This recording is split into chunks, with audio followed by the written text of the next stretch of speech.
MST CET 2026च्या विद्यार्थ्यांसाठी आनंदाची बातमी आहे। जर तुम्ही एमएसटी सीईटी 2026चा अटेम्प्ट 2 दिलेला आहे तर तुमचे 100% पर्सेंटाईल वाढणार आहेत बाळांनो।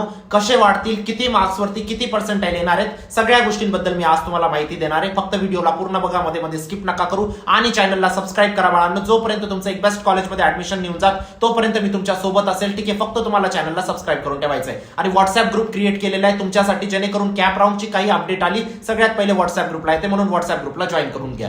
नमस्कार विद्यार्थी मित्रांनो आणि पालकांनो, आजचा हा व्हिडिओ खूपच महत्त्वाचा ठरणार आहे। बघा, मी काय म्हटलं होतं तुम्हाला, एमएसटी सीईटी 2026च्या ज्या विद्यार्थ्यांनी अटेम्प्ट 2 दिलेला आहे, ज्यांनी अटेम्प्ट 1 दिला आणि अटेम्प्ट 2 नाही दिला त्यांचं इथं नुकसान होणार आहे बाळांनो, पण ज्या विद्यार्थ्यांनी अटेम्प्ट 2 दिलेला आहे त्यांचा इथं फायदा होणार आहे। मी तुम्हाला काही स्टॅटिस्टिक दाखवू इच्छितो बाळांनो, ठीक आहे। एमएसटी सीईटी 2026च्या अटेम्प्ट 1 मध्ये बाळांनो 4,74,656 विद्यार्थ्यांनी पार्टिसिपेट केलं होतं, ठीक आहे। मार्क्स वर्सेस पर्सेंटाईल पण मी सांगतोय, किती मार्क्स वरती किती पर्सेंटाईल येणार आहेत अटेम्प्ट 2 मध्ये, सगळ्या गोष्टी एक्सप्लेन करतोय। फक्त मला एक एक डेटा तुमच्या समोर ठेवू द्या, ठीक आहे। इथं तुम्ही स्क्रीनवर बघत असणार बाळांनो, 4,74,656 विद्यार्थ्यांनी अप्लाय केलं होतं एमएसटी सीईटीच्या अटेम्प्ट 1 साठी, म्हणजे एक्झामला बसलेले होते, ठीक आहे। 16 शिफ्ट झाल्या होत्या बाळांनो टोटल, म्हणजे प्रत्येक शिफ्ट मध्ये किती विद्यार्थी आले, 29,660। म्हणजे एका पर्सेंटाईल ओलांडण्यासाठी किती विद्यार्थ्यांना मागे सोडावं लागेल, 296 विद्यार्थ्यांना मागे सोडावं लागेल। कारण 29,660 ला जेव्हा तुम्ही 100 ने डिवाइड करतात किती येतं, 296, म्हणजे एका पर्सेंटाईल क्रॉस करण्यासाठी तुम्हाला 296 विद्यार्थ्यांना मागे सोडावं लागेल। त्याच जागेवर जर तुम्ही अटेम्प्ट 2 मध्ये बघणार बाळांनो, 3,21,000 विद्यार्थी बसलेले होते, टोटल 16 शिफ्ट झाल्या बाळांनो। 3,21,000 ला 16 ने डिवाइड केलं तर तुमचं किती होतं, 20,119 विद्यार्थी तुमच्या प्रत्येक शिफ्ट मध्ये येतात। 20,119 ला जर तुम्ही 100 ने डिवाइड केलं म्हणजे 201 विद्यार्थ्यांना मागे सोडायचंय तुम्हाला, जर तुम्हाला 1 पर्सेंटाईल ओलांडायचंय तर।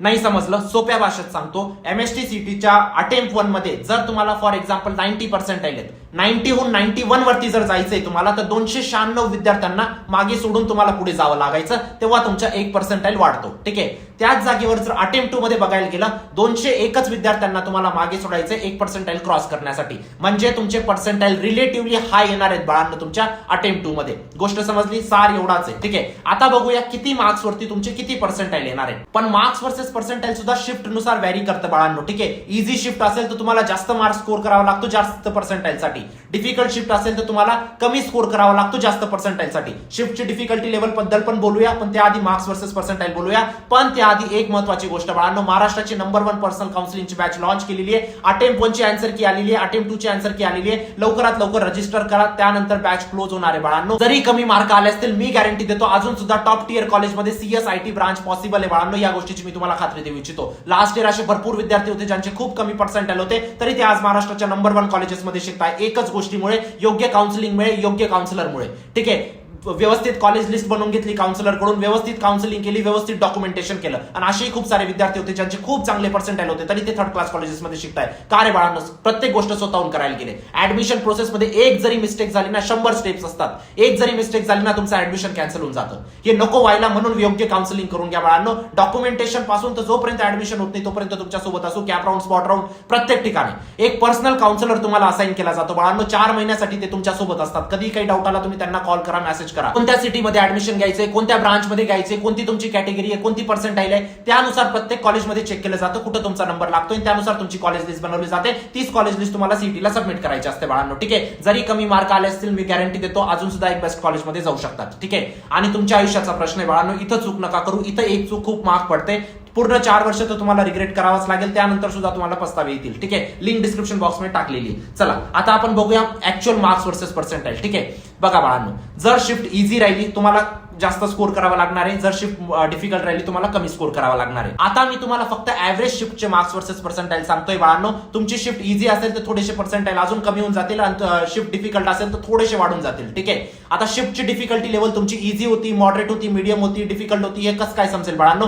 याचा डेटा अजून आलेला नाहीये। जोपर्यंत प्रत्येक शिफ्टचा आपल्याला टॉपर समजत नाही तोपर्यंत आपण डिसाईड नाही करू शकत की शिफ्ट इझी होती का डिफिकल्ट होती का मॉडरेट होती, ठीक आहे। तिचा डेटा आज रात्रीपर्यंत येऊन लागेल, उद्या सकाळी परत आपल्याला मार्क्स वर्सेस पर्सेंटाईलचा एक डिटेल व्हिडिओ येईल. पण ऍव्हरेज शिफ्ट बद्दल जर बोलायला झालं, ठीक आहे, जर तुम्ही 180 प्लस स्कोर केला बाळांनो, तुम्ही 99.9 प्लस पर्सेंटाईल स्कोर करणार. जर तुम्ही 160 ते 180 च्या दरम्यान स्कोर केला बाळांनो, तुम्ही आरामात 99.5 प्लस पर्सेंटाईल स्कोर करणार. जर 140 ते 160 च्या दरम्यान स्कोर केला तर तुम्ही 98.5 प्लस पर्सेंटाईल स्कोर करणार बाळांनो. जर 130 ते 140 च्या दरम्यान स्कोर केला तर तुम्ही 97.5 प्लस पर्सेंटाईल स्कोर करणार. आता अटेम्प्ट 1 मध्ये किती बाळांनो, इथं तुम्ही 96 स्कोर करायचे. आता किती करताय बाळांनो, तुम्ही 97.5 करताय. म्हणजे अटेम्प्ट 1 ला जर तुमचे 100 मार्कांना 95 पर्सेंटाईल येत होते, आता अटेम्प्ट 2 ला 100 मार्कांना तुमचे 96-97 पर्सेंटाईल येत आहेत. म्हणजे तुमचे पर्सेंटाईल वाढतायत बाळांनो, सेम मार्कांनी तुमचे पर्सेंटाईल वाढून जात आहे.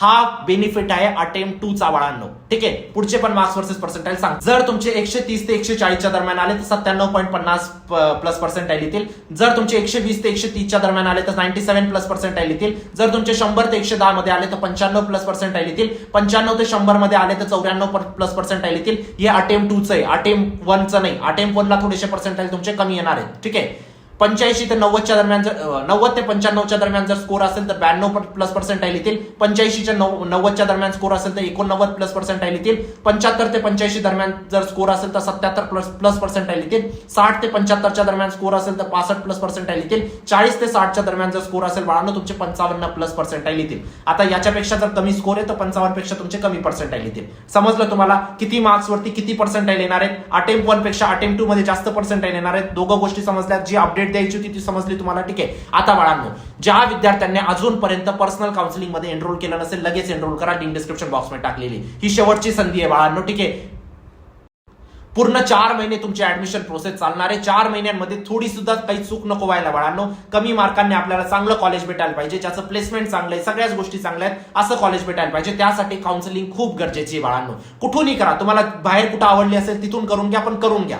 तुमच्या आयुष्याचा प्रश्न असतो, इथं क्रिटिकल डिसिजन घ्यावे लागतात बाळांनो. पुढच्या राऊंड मध्ये जायचंय नाही जायचंय, मागच्या राऊंड मध्ये फ्रीज करायचंय का फ्लोट करायचंय, हे सगळे डिसिजन तुम्ही कोणाला नाही तर विचारून घ्यायला पाहिजे. ठीक आहे, चला, आता मी प्रत्येक विद्यार्थ्याला कॉलवर अटेंड नाही करू शकत है ना, त्यासाठी पर्सनल काउन्सिलिंगची बॅच बाळांनो, जेणेकरून लिमिटेड विद्यार्थ्यांकडे आपल्याला लक्ष देता येईल. लिंक डिस्क्रिप्शन बॉक्स मध्ये टाकलेली आहे. व्हॉट्सअप ग्रुपला जॉईन करून घ्या, त्याची पण लिंक डिस्क्रिप्शन बॉक्स मध्ये टाकलेली आहे. चॅनलला सबस्क्राईब करा. भेटूया नंतरच्या व्हिडिओमध्ये. तोपर्यंत बाय, टेक केअर.